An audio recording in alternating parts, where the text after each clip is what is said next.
So today ends my second week of going to graduate school, and I thought I'd record another video. I don't know if I'll make a habit of this, but for now I guess I'll do a second video.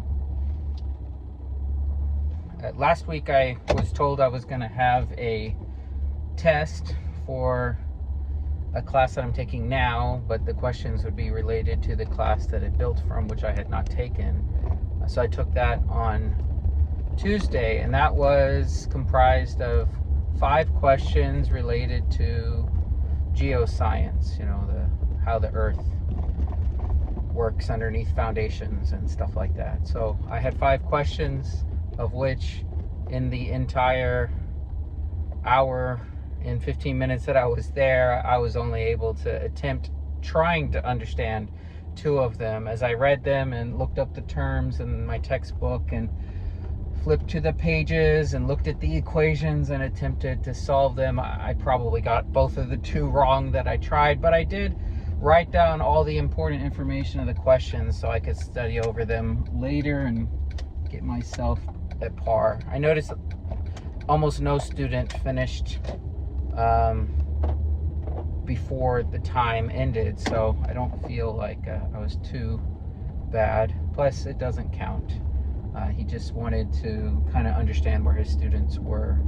So I'm gonna study the next couple of weeks over those questions and get up to par. But one of the things that I did right after that test was to go get a student ID. Why, you ask? Well, in that class in the first week, as the teacher was calling attendance, he called my name out and I raised my hand, and he looked at me in disbelief as he looked back at his roster.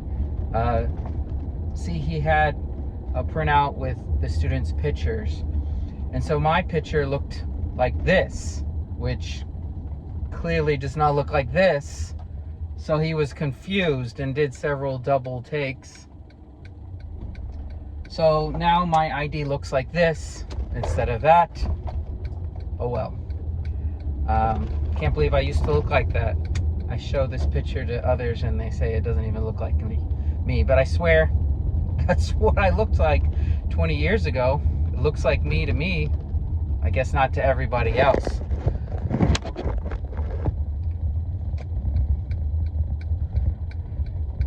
Another thing that comes to my mind is, I guess, focus.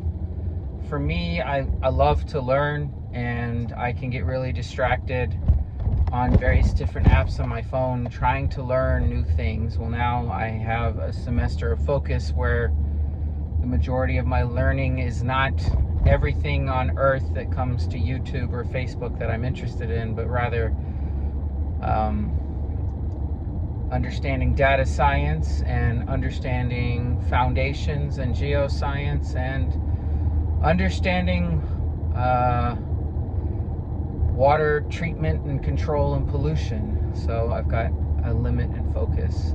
But I am reminded that in order to really focus yourself in studying, it's hard to do it individually. Some people are driven that way. I always need someone to push me to learn. Not only is it hard to sort through information and understand it on your own, but sometimes it really helps to have others going through it with you and someone who's leading you, guiding you through this information.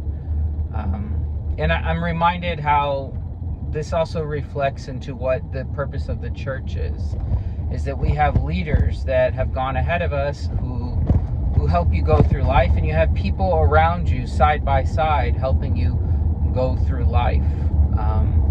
And that we weren't really meant to do things alone. We've always meant to do things in community.